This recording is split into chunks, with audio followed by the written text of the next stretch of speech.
Et j'ai réalisé une chose, c'est le fait que on a tendance à penser que en quittant un lieu, je vais aller ici, je veux me marier, je veux avoir des enfants, je veux avoir un boulot, je veux avoir mon visa, je veux avoir mes papiers, je veux aller en Europe ou je veux aller tel et tel endroit.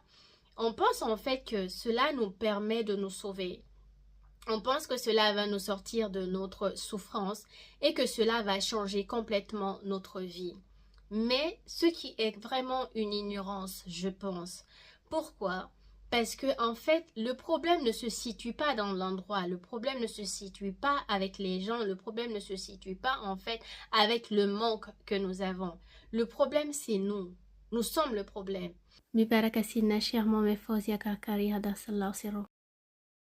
Donc, même si nous allons en Europe, nous allons partir avec ce problème-là, car il est à l'intérieur de nous. Même si on se marie, on trouve la meilleure personne, on va continuer à vivre la même chose parce que le problème, il est en nous. Et même si nous trouvons le boulot qui va nous rapporter des milliards, on va continuer à souffrir parce que le problème n'est pas dans le manque d'argent en vérité. Le problème, il est en nous. Et tu réalises que même les enfants, tu vas les avoir, tu vas encore avoir pire problème parce que le problème n'était pas dans le manque d'enfantement. Le problème, il est à l'intérieur de nous. Subhanallah. Donc, partout où tu vas aller, tu vas trimballer ton problème, tu vas trimballer ta maladie.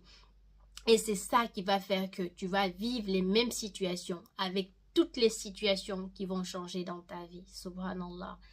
Et c'est là tu te rends compte en fait de ce verset d'Allah, Hajjawajel, qui nous dit je ne vais pas changer l'état d'un peuple tant que ce peuple ne change pas l'état de leur intérieur, c'est-à-dire il ne change pas ce qu'il y a à l'intérieur d'eux. Donc tant que je ne change pas en fait ce problème qui est en moi, ma maladie qui est à l'intérieur de moi, qui fait que je souffre, tant que je ne change pas mon état de pensée, ma façon de penser, ma façon d'être, quand que je ne pense pas mes façons d'agir, je vais continuer à vivre ce que je vis, quel que soit en fait le changement qui va s'effectuer dans ma vie. Subhanallah. C'est un peu si je prenais par exemple une personne qui souffre d'anorexie sévère et que je la mettais dans un milieu où il y a un buffet à volonté et qui est gratuit. Tu vas vite réaliser en fait que le problème n'est pas dans son manque de moyens pour payer la nourriture. C'est pas dans le manque de moyens où il n'y a pas le choix de nourriture. Non, le problème il est interne. Et en parlant de ça, qu'Allah vienne en aide des personnes qui souffrent d'anorexie. Donc, c'est ce type de situation où tu te rends compte, c'est le problème, c'est une maladie en moi.